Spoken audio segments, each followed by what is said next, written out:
Yes, guys, welcome to class 11th, Business Studies.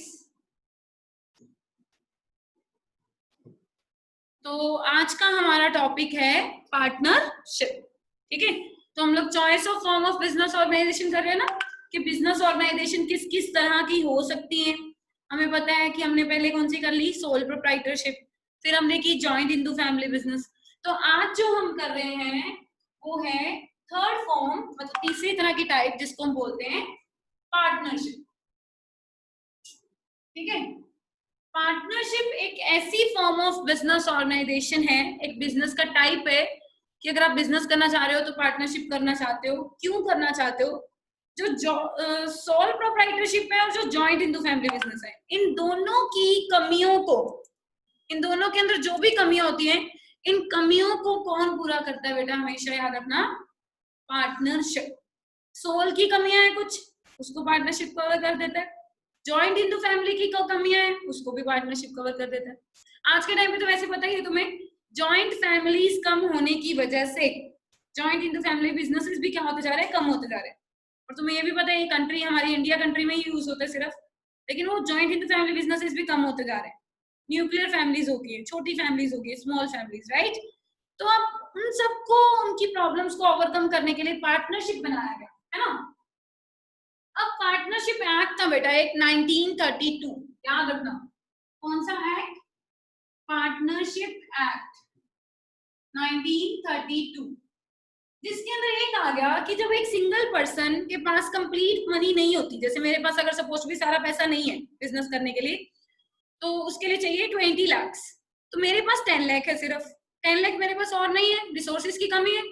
तो कहते हैं कि पार्टनरशिप में क्या करते हैं, जब रिसोर्सेज की कमी होती है तो दो या दो से ज्यादा लोग मिलके बिजनेस कर लेते हैं और पैसे मिलके डाल देते हैं बिजनेस के अंदर, पार्टनरशिप बन जाती है. बड़े सिंपल है, कॉमन सेंस की बातें हैं बेटा. पार्टनरशिप आपने रूटीन में डिस्कस किया हुआ है.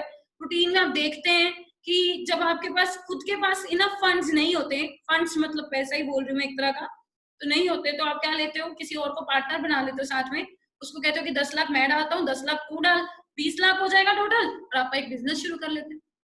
अब मैंने बताया कि पार्टनरशिप के अंदर दो या दो से ज्यादा लोग मिल जाते हैं, 2 or more than 2 persons jointly, दो या दो से ज्यादा लोग जॉइंटली क्या करते हैं, बिजनेस करते हैं. लेकिन एक बात याद रखना, वो बिजनेस लॉफुल होना चाहिए. कौन सा बिजनेस होना चाहिए?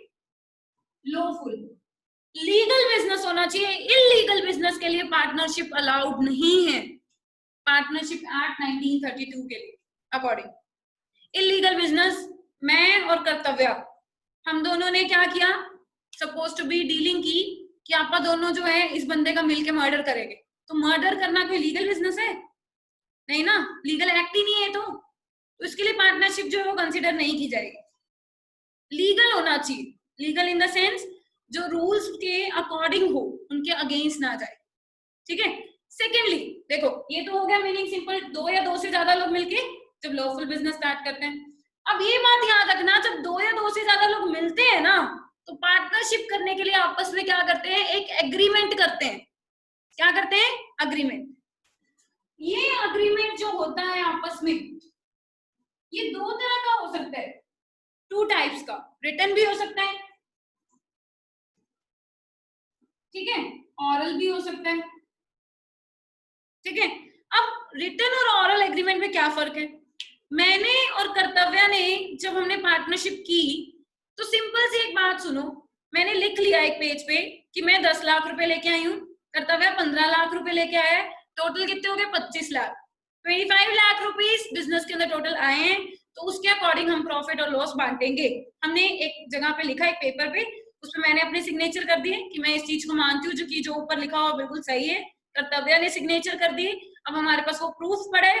कल को अगर मैं मुकर जाऊं और मैं कह दूं कि नहीं, मैं 15 लाख लेके आई थी, कर्तव्य 10 लेके आया था, झूठ बोल दो जान के, मुकर जाना समझते हो? मुकर जाना मतलब अपनी बात से चेंज हो जाना. अगर मैं कल को अपनी बात से चेंज होती हूँ, तो इसके पास प्रूफ पड़ा है रिटर्न में, ये देखो आपके साइन किए हुए, आपने अग्रीमेंट किया था, अब आपको ये बात माननी पड़ेगी. समझ रहे हो? तो इसको क्या बोलते हैं? Return agreement. ऑरल क्या होता है कि अगर कर्तव्य और मैंने ऑरली डिस्कस कर लिया कि यार 10 लाख मैं ले आती हूँ, 15 तू ले आ, अब बिजनेस शुरू करते हैं, हम दोनों ने ऑरली डिस्कस कर लिया, कुछ भी लिखा नहीं रिटर्न में, ठीक है। बाद में अगर मैं अपने वर्ड्स चेंज करती हूँ, मुकर जाती हूँ अपनी बात से, तो कर्तव्य कुछ नहीं कर पाएगा मेरे अगेंस्ट, कुछ भी नहीं। केस कुछ भी फाइल करना है तो प्रूफ तो होना चाहिए। तो यही चीज यहाँ पे आपको समझाई जा रही है कि कोई भी बिजनेस अगर आप कर रहे हैं, पार्टनरशिप कर रहे हैं, वैसे तो एग्रीमेंट दोनों हो सकते हैं, रिटर्न भी और भी, बट कोशिश करो कि आप कौन सा एग्रीमेंट करो, रिटर्न, सेफ साइड पे चलने के लिए। ऐसे तो रूल तो ये नहीं कहता कि रिटर्न ही करो हमेशा, रूल तो कहता दो तरह के हैं, आप कर सकते हो, आपकी विश है, लेकिन कोशिश करो कि रिटर्न। क्लियर? Any doubt? तो एग्जैक्ट मीनिंग क्या बन गया पार्टनरशिप का? It refers to association of, ये एक एसोसिएशन होगी किसकी? दो या दो से ज्यादा लोगों की जो जॉइंटली बिजनेस करते हैं, लेकिन कौन सा? लॉफुल बिजनेस, ठीक है। और जॉइंटली लॉफुल बिजनेस करके उसके अकॉर्डिंगली एग्रीमेंट करते हैं, कॉन्ट्रैक्ट करते हैं, और उसके अकॉर्डिंगली जो अग्रीमेंट में मेंशन होता है उसके अकॉर्डिंगली प्रॉफिट्स और लॉसेस को क्या करते हैं? शेयर करते हैं। इसको पार्टनरशिप बोला जाता है। अब क्वेश्चन ये क्रिएट होता है कि पार्टनरशिप में पार्टनर्स कौन है और पार्टनरशिप फर्म कौन सी है? क्वेश्चन ये क्रिएट होता है, सभी ध्यान से सुनना। पार्टनर्स कौन है? जैसे मैंने और कर्तव्य ने बिजनेस किए, ठीक है, मुस्कान एंड कर्तव्य, हम दोनों ने बिजनेस किए, तो ये मुस्कान वर्ड, मुस्कान एक पर्सन है, तो वो कौन है? पार्टनर।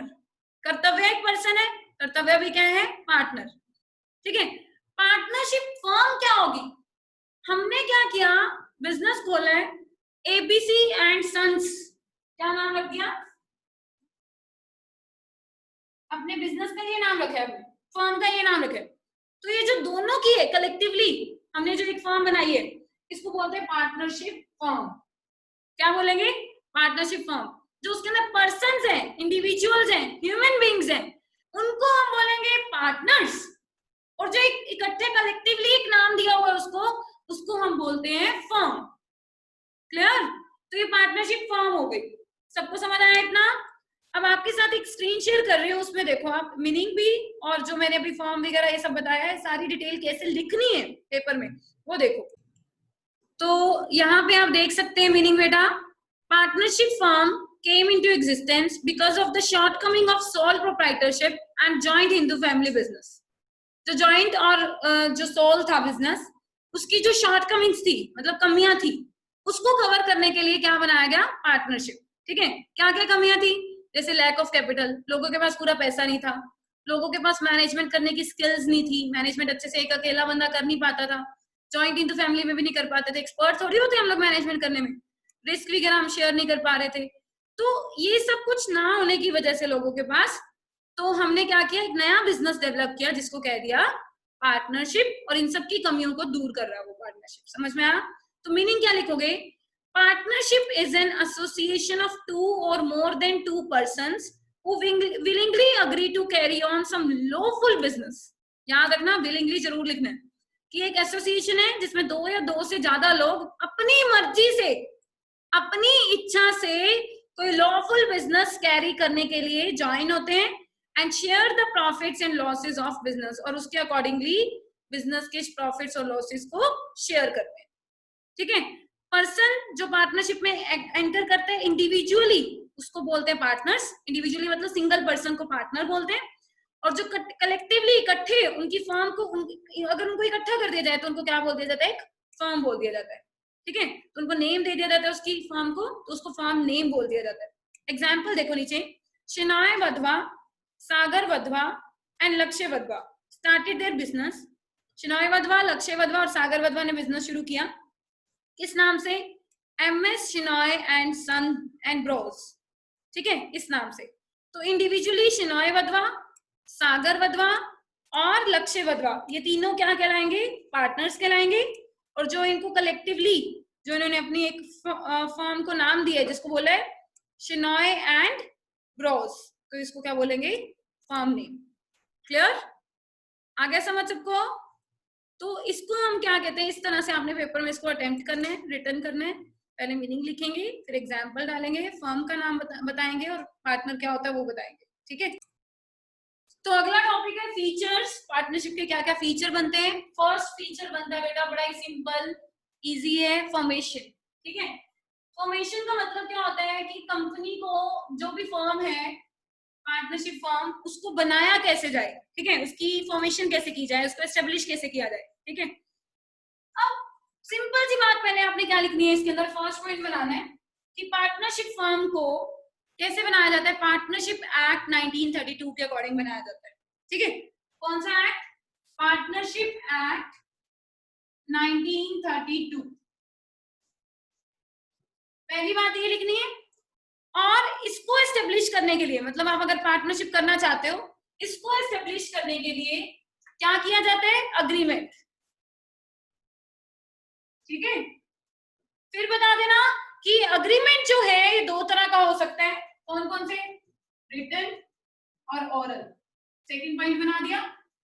थर्ड पॉइंट पे आप ये लिख देंगे कि अगर आप चाहते हो कि आपकी पार्टनरशिप में कोई डिस्प्यूट्स ना हो, लड़ाइयां झगड़े होते रहते हैं ना, वो लड़ाइयां झगड़े ना हो, डिस्प्यूट्स को अवॉइड कराने के लिए, डिस्प्यूट्स अवॉइडेंस के लिए हम लोग कौन सा एग्रीमेंट करते हैं, रिटन एग्रीमेंट।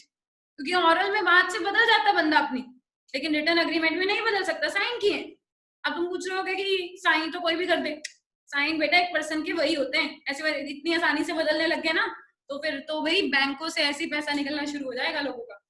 ठीक है, तो रिटर्न अवॉइड, जो डिस्प्यूट्स हैं उसको अवॉइड कराने के लिए क्या किया जाता है, रिटर्न अग्रीमेंट किया जाता है।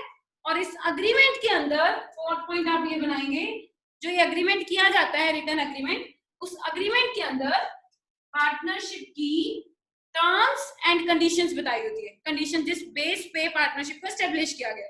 ठीक है, अगर ये टर्म्स और कंडीशंस आपने बता दी पार्टनरशिप की, तो खुद ही सोचो, जब सब कुछ आपने मेंशन कर दिया तो पार्टनरशिप एस्टेब्लिश कर ली, जब सब कुछ क्लियर है तो ये फॉर्मेशन था। इजी है ना, 4 पॉइंट तो ऐसे ही बना दिए हमने खड़े खड़े। ऐसे तो हम कितने भी बना सकते हैं, इसके अंदर लेंथ बहुत बन सकती है इस पॉइंट में। बस यही बात बतानी है कि एक एक्ट है 1932, पार्टनरशिप एक्ट 1932, इसके अकॉर्डिंग इसको एस्टेब्लिश किया जाता है।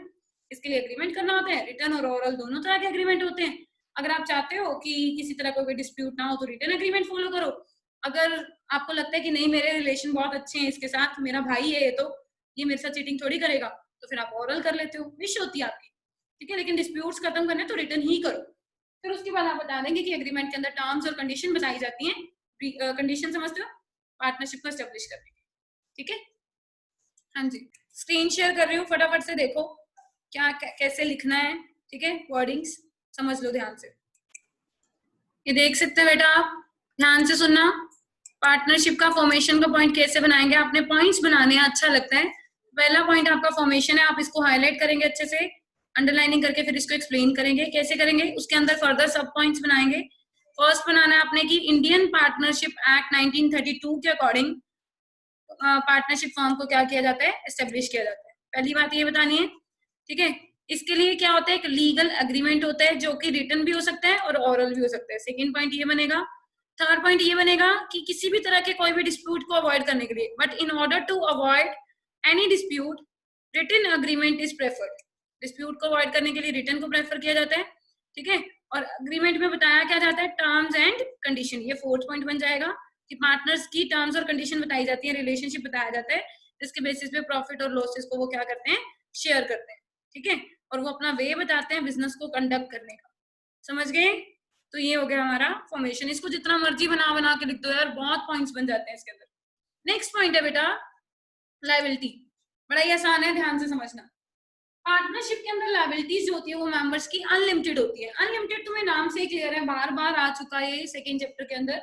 अनलिमिटेड लायबिलिटी मतलब कि मेंबर्स जो हैं, अगर वो बाई चांस बिजनेस के अंदर से पैसा निकाल के अपने लॉसेस कवर नहीं कर पा रहे, बाई चांस रिस्क ज्यादा हो जाता है, तो उस केस में उनको अपनी पर्सनल प्रॉपर्टी भी सेक्रीफाइस करनी पड़ेगी। क्या सेक्रीफाइस करना पड़ेगा, पर्सनल प्रॉपर्टी। उसको बोलते हैं अनलिमिटेड लायबिलिटी। ठीक है। अनलिमिटेड लायबिलिटी सिंपल मीनिंग यही है। अनलिमिटेड का मतलब क्या होता है?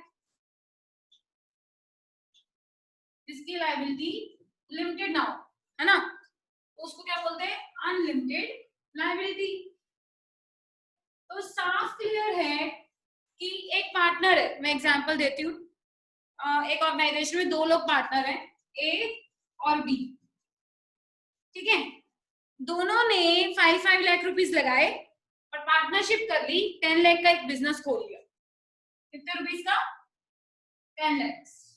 अब ए और बी ने 10 लाख का एक बिजनेस तो एस्टेब्लिश कर लिया, लॉसेस हो गए इनको 50 लाख के, लेट कर लो, एज्यूम कर लो लॉस कितने के? 50 लाख के। दोनों घबरा गए, अब लॉसेस कैसे बियर करें? बिजनेस जो था ना ए और बी का 10 लाख का, वो उन्होंने बेच दिया सारा, ठीक है, सब कुछ सेल कर दिया, सब लॉसेस को पे करने के लिए। तो 10 लाख में से ऐसे लगा लो कि 8 लाख कवर हो गया। तो 8 लाख जो है बिजनेस खत्म कर दिया, डिसॉल्व कर दिया, 8 लाख रुपीस इससे आए। अब 50 लाख में से 8 लाख रुपीस तो बिजनेस से निकाल के पे कर दिए, बिजनेस में से निकाल के पे कर दिए क्योंकि बिजनेस सेल कर दिया सारा। अभी भी अमाउंट रह गई, कुछ क्या रह गई? 42 लाख। अब 42 लाख कहां से दें लोग? अब ये ऐसा नहीं कह सकते कि यार हमने तो अपना बिजनेस ही बंद कर दिया, बिजनेस के अंदर से जितना आया था आपको दे तो दिया, भी अब हम नहीं देते हो, ऐसा नहीं कह सकते।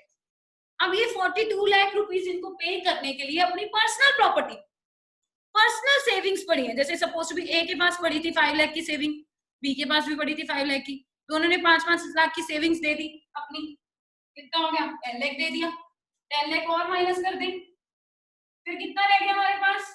32 लाख। अभी भी पैसा कवर नहीं हुआ, तो ए और बी की सेविंग्स भी खत्म हो गई, तो इनके जो घर होंगे ना, घर प्रॉपर्टी सब कुछ सेल करके किसी ना किसी तरीके से उनको ये 32 लाख रुपीस पे करना पड़ेगा।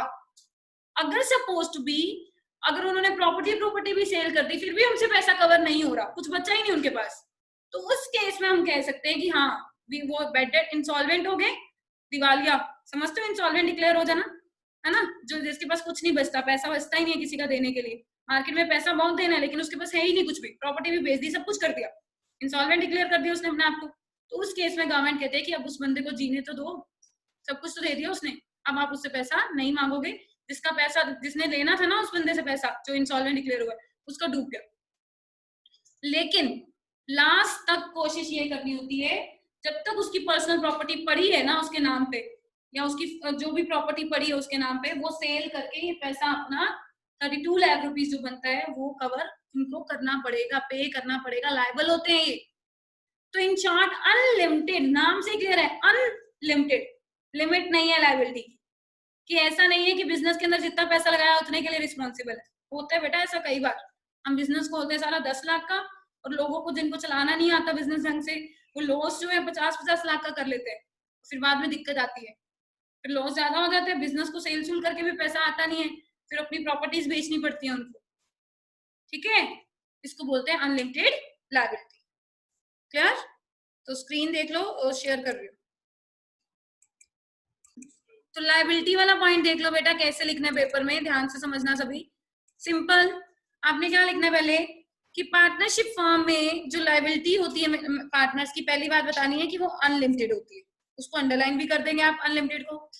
पार्टनर्स इंडिविजुअली और जॉइंटली, दोनों, इंडिविजुअली मतलब एक अकेला पार्टनर और सारे पार्टनर्स भी, सभी रिस्पॉन्सिबल होते हैं डेट्स की पेमेंट करने के लिए। डेट पता क्या बोलते हैं? जिसके पैसे देने हैं ना उनकी पेमेंट करने के लिए ये रिस्पॉन्सिबल होते हैं, इनको किसी भी हालत में पेमेंट करनी पड़ती है। It means at the time of loss, जब लॉस होता है, if the assets of business are not adequate, कि बिजनेस की एसेट सही नहीं है, पूरी नहीं है लायबिलिटीज को बियर करने के लिए, तो उस केस में मेंबर्स को, पार्टनर्स को अपनी पर्सनल एसेट्स को भी सेल करके डेट्स को पे करना पड़ेगा किसी भी हालत में, इसको बोलते हैं unlimited liability. Clear all of you? तो अनलिमिटेड लायबिलिटी समझ आया? तो नेक्स्ट फीचर्स हम नेक्स्ट वीडियो में डिस्कस करेंगे, इस वीडियो में इतना ही। Clear all of you? Thank you.